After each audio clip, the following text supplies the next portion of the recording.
off the mat. Glass with the shot there. Now puck in behind the net, centered. And Steinbrecher will eat it, and we'll have a face-off. Coach Doherty dialing up the right changes on the power play that time. He sent the big guns out, and they capitalized. We saw a different defense line, though. Drew McLaughlin, I believe that he was also back there with Morgan, I believe that time, on the power play. So Coach mixing some things up, trying to infuse some life back into his team, and it worked. One of the things I've noticed about Cincinnati tonight is they have definitely got into the mode of clogging up the passing lanes. McLaughlin has to be able to control that puck before he crosses into the zone. But, you know, the big thing is about Cincinnati, and this is all about the fundamentals. They're clogging up the passing lanes. Yeah. They're reading their opponents like a book, and it's paying off. It really is. A very, very different team than the one that Kentucky beat handily last year. Something, I believe it was 10 or 12-1 last year. Kentucky beat Cincinnati. Turnover in front. Shot saved there. And I think that was partly due to the back check of a Kentucky defender. Took a loft the shot. Here we go, breakaway. Kentucky coming in all alone, shoots and the sails wide. Wow. McLaughlin. He could have taken penalties coming on Cincinnati. Brandon Tigray was pushed into the boards well behind the play. I think McLaughlin thought he had more time than he realized. Out front. Wow. Tigray not able to hold on to the puck, and Cincinnati touches up, and Kentucky with another power play. McLaughlin on the break there had a chance to perhaps put a move on the goaltender, perhaps went ahead and shot it. He had a room to put perhaps one deke on and then fire away. But went ahead and shot it high and wide, but you're right, Aaron. Kentucky looking to take advantage of another Cincinnati mistake. And this would be, if they're able to capitalize, power play goal number 6 on the night for Kentucky, and could give them a huge momentum lift and give them the lead. I think for McLaughlin, that was a look what I found type moment. Yeah. And just didn't know what to do with it. Here's Hubbard. Kentucky looking for their first lead since midway through the second period. Good clear there about Cincinnati. Here's Getz in his own zone. See, he turns on the Jets. He does. Taking off the puck, though. Good play there. Cincinnati able to clear. Penalty coming again. It's going to be on Cincinnati. It's going to send it all the way down. And that was, you know, really that was smart because he saw that he was out of position. Yeah, I think the Cincinnati bench wasn't sure who the penalty's on, so the goaltender, Kluszewski, started moving over towards the bench. And so now Kentucky has a 5-on-3 for the next 119. And the way this game's gone, you have to think, if you're Coach Doherty, this is a situation your team has to capitalize on and get at least one goal. Face off, won by Kentucky. Here's Vitt. Cross over into the circle. Play back out into the slot. One-timer from the circle, and connects on another.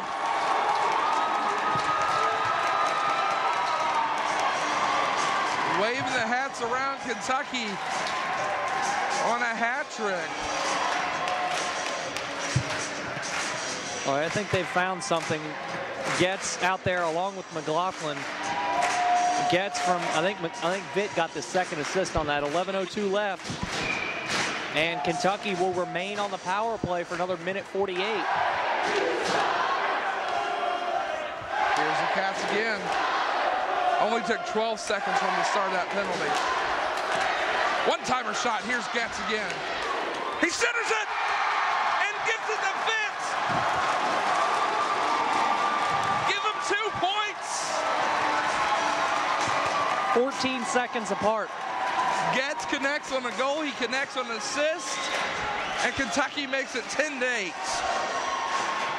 That's the danger you face with a team like Kentucky. You give them power play chances. And this team, they're too good if you give a man down. That's 7 power play goals on the night. Wow. Actually, the last 6 goals in a row for Kentucky have all been on the power play. So a memo to future opponents of Kentucky is if we see a turnover now, Cincinnati with a chance. And Kentucky takes it back.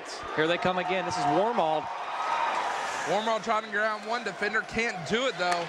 But again, a memo to future teams: if you make a mistake and commit a penalty, Kentucky is going to make you pay for it. Cats with possession here, crossed up, tries to get around one defender. This is Rohar. He's been rather quiet tonight. Warmall to Rohar. Oh, Rohar couldn't pull the trigger. I think he was trying to get it to Woodward, and Woodward didn't get his stick down in time.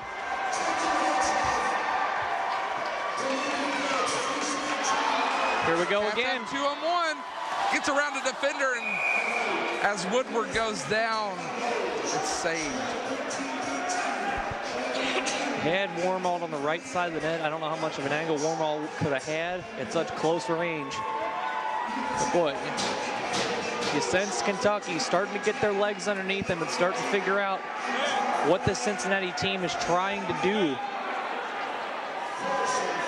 And as a result, they've struck for 3 goals in a span of about 2.5 minutes, about 2 minutes 25 seconds, actually.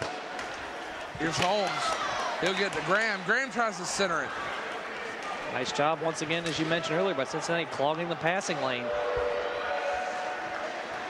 And they're getting rid of the shooting lanes too, just to be quite frank, you know. Here comes Kentucky, going to try for something again. Phillips trying to center it in. There's nobody in front of the net there. Play back in behind the net there to retrieve is Mercer. Mercer tries to get it up, nice turns touch it over. pass.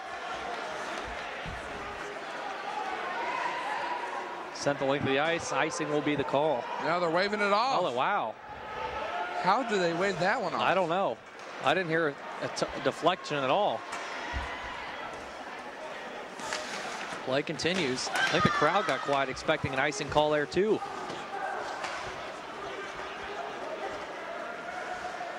Now Whitman back. What, Graham? Graham turning on the Jets. What speed to catch up there. And Kentucky clears. This will not be an icing. 8:40 remaining here in the game. Kentucky with a 10-8 lead over Cincinnati. Penalty coming. It'll be on Cincinnati again. Boy, the mistakes for the Bearcats starting to pile up, and you wonder if the speed of Kentucky is starting to tire the legs of the Bearcats, that they're starting to commit these penalties. Kentucky will now go for power play goal number 8 of the night. And you have to wonder at some point, when are they going to start approaching a record for power play goals in a game? I don't know if the ACHA keeps track of such a stat, but you have to think if they were to score here, the 8 power play goals in one game would have to be somewhere close to a record. Yeah. That's quite a few. I mean, because I would love to check that out. I'd be curious to know if the ACHA keeps track of stats like that. I wonder if the NHL does. And you're going to find out. I am going to try. Behold the power of the internet. 8:18 remaining. Cats win the faceoff. Chopping at Getz here. Now he's pinned up. Penalty coming though.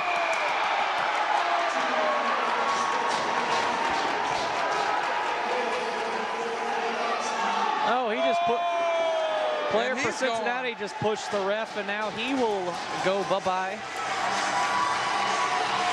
Wow.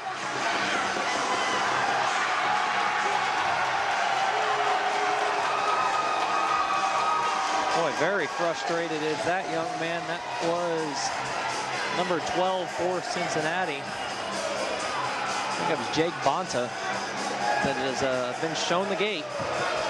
So Kentucky, it looks like they will have an extended power play. Will he get the same 5-minute major treatment? I would think so.